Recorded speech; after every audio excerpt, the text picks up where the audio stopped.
endroit qui est en pleine nature, une petite zone d'activité qui est une vraie zone d'activité avec une vingtaine d'entreprises dont 4 ou 5 internationales qui exportent énormément. Je crois que si on regarde les exportations de la zone d'activité proportionnellement aux exportations grassoises, je pense qu'on n'est pas du tout, on est loin d'être inexistant. Donc ça c'est un premier point positif. Le deuxième point positif de la zone d'activité, c'est que compte tenu du coût du logement de la côte, on retrouve énormément de salariés qui s'installent dans la RPI, donc à des coûts relativement intéressants pour eux. Donc on a en fait un vivier de salariés qui est là et qui est facile à recruter. Et ça c'est une problématique actuelle qu'on connaît tous. On a les transporteurs qui viennent nous voir tous les jours, qui viennent enlever la marchandise. Nous on a aussi régulé le trafic en ayant que quelques transporteurs avec qui on travaille, qui ont un accès régulier. Donc ceux qui viennent nous livrer souvent enlèvent en parallèle, donc on évite des allers-retours incessants. C'est une bonne manière. Il pourrait y avoir aussi, pourquoi pas, une plateforme de stockage commune, secrète, parce qu'on ne veut jamais trop savoir qui fait quoi, mais qui pourrait être mise en place dans la vallée permettant de nous aider. Enfin, on pourrait envisager plusieurs solutions pour un petit peu délester le trafic. Mais moi, je suis ravi d'être là.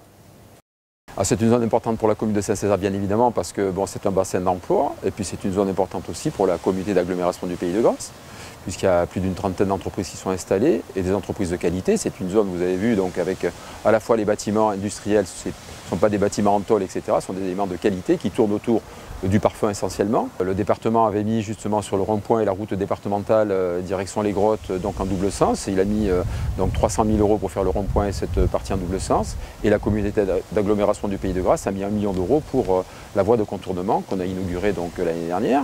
Et donc le potentiel de développement en fait peut nous amener à environ 500 personnes sur la zone d'activité. Donc c'est très important, ça permet d'avoir, c'est une des zones d'activité essentielles au niveau du territoire, hein, et avec beaucoup de dynamisme derrière. D'ailleurs, beaucoup d'entreprises ont été primées.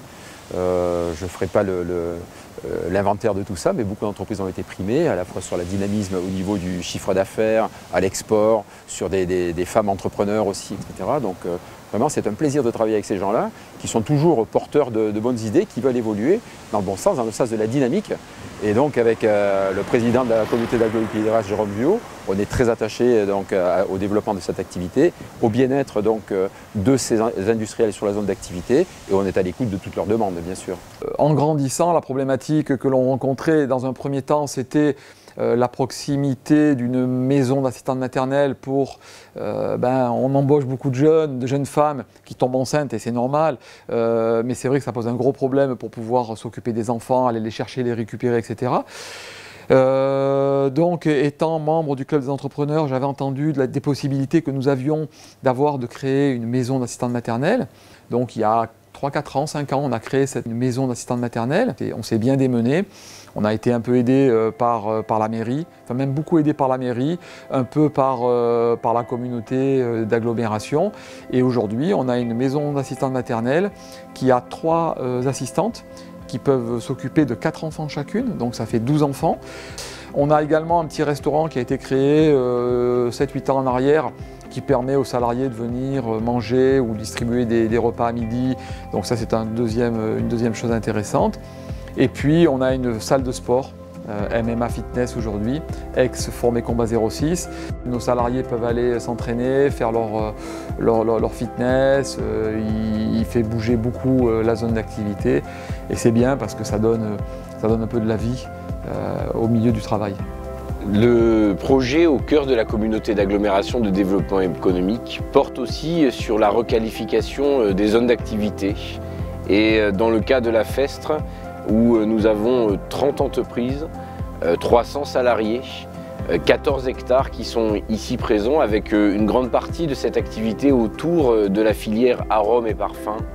Eh bien, nous avons voulu, avec le conseil communautaire, travailler pour améliorer les conditions d'accès, les conditions d'environnement de ce site de la Festre avec un travail que nous menons sur les accès, la signalétique et l'environnement de cette zone d'activité. Il nous faut aussi donner l'accès au numérique et c'est quelque chose qui sera fait à la fin de l'année 2018 sur cette zone d'activité qui est et qui restera une grande priorité pour notre communauté d'agglomération.